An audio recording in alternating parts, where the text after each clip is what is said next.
Hey friends, forgive the background noise. I live in a populated place and the population really likes me to know that. Anyway, to the topic at hand. There's a lot of debate about whether or not people should even own credit cards and whether or not they should just stick to cash and debit cards. Not to mention, there's a lot of misconceptions that owning a credit card is basically a one-way ticket to unending debt for the rest of your life. And for the people that believe that, they usually speak from personal experience, whether it's their own or their families or even a close friend's. And the truth is, that's a fair assessment. Right now, or at least as of Q1 in 2020, the US has $858 billion in credit card debt. That's a lot, but you don't have to be part of it. In this video, I want to teach you how to use a credit card to work for you and to use it with discipline and with ease. First, don't spend money that you don't have. The aforementioned debit card proponents will often say two things to get you to stick to debit cards and cash. One, with debit cards and cash, once you run out of money, that's it. You can't go any further. You hit your $0 balance or the end of your wallet, and that's it. And so there's no risk of debt.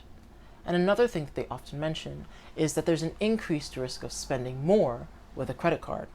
Now, I won't argue with that. In fact, that's completely true. There is that risk. And I'll even link the research in the description below. But both of these things have to do with self-control and self-insurance. Regardless of whether or not you use a debit card or a credit card, if you have bad spending habits, you're gonna meet a lot of financial trouble. Building a budget and setting a limit on certain expenses is ideal. Doing this helps you to be able to figure out where your problem areas are, and it helps you to exercise self-control and discipline. Build a budget and set a limit for the different things that you'll be spending money on. For instance, if you typically spend $500 a month on takeout, but you're strapped for cash, you can cut back on that. Try to make more meals at home and get food in bulk for cheaper. That way, you're eating healthier and you're able to save on all those expenses. But you might not want to take out takeout from your budget completely.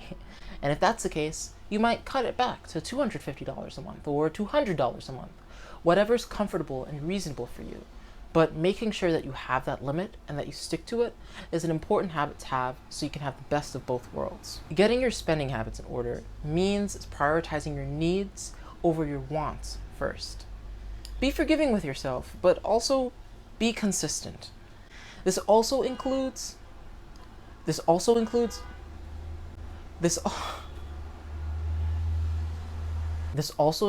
never using your credit card as an emergency fund. Dave Ramsey, one of the biggest credit card haters in the world, actually agrees with me on this. If you want to get started on the journey to financial health, you really need to set up an emergency fund first. Financial experts recommend $1,000 for your baseline, and then, after you've reached that goal, boosting it up to 3 to 6 months of expenses. This is really important because if you ever end up in an emergency, you can avoid debt or at least reduce your debt by as much as possible by saving in that fund. So you can kind of think of it as a favor to your future self. Every dollar that you save into that fund is a dollar you don't have to worry about later. Next, know what you're spending on. You can use that same budget to help you figure out where your biggest expenses are. So that way you can figure out how to tailor your credit cards to those specific categories. So to give you some context, there's a lot of different credit cards that give different bonuses based on different categories. So you might get a quarterly card that, 3 months out of the year gives you 5% back on groceries, which means that you'd probably want to get a card for that instance. If you're like me and you can't live without bubble tea and you budget for it, you can get a card that helps you save 1 to 5% on bubble tea each month. If you're somebody who hates public transit, which I do when I record these videos because you can always hear honking in the background, and also considering we're kind of in a state of emergency, so that's a fair take. You might want to look for a credit card that saves you on gasoline, or a credit card that gives you discounts on taxi services.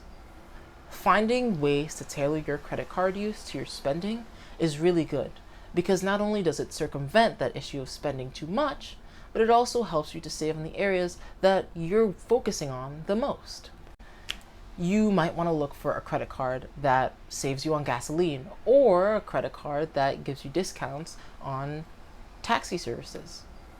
Finding ways to tailor your credit card use to your spending is really good, because not only does it circumvent that issue of spending too much, but it also helps you to save on the areas that you're focusing on the most. Lastly, pay your bill off in full, monthly. Dave Ramsey himself says this in an article questioning the need for credit cards. At the end of the day, you have to ask yourself, if I have the money now to pay it off at the end of the month, what is stopping me for paying for things in cash as I go and living on a monthly budget? So that's in response to the statement that you can use a credit card like a debit card. When you get a credit card, you'll get a monthly statement. That's your bill. Typically, the due date for that bill is 30 days after you actually receive the bill. You want to pay that bill in full in order to avoid having to pay any interest.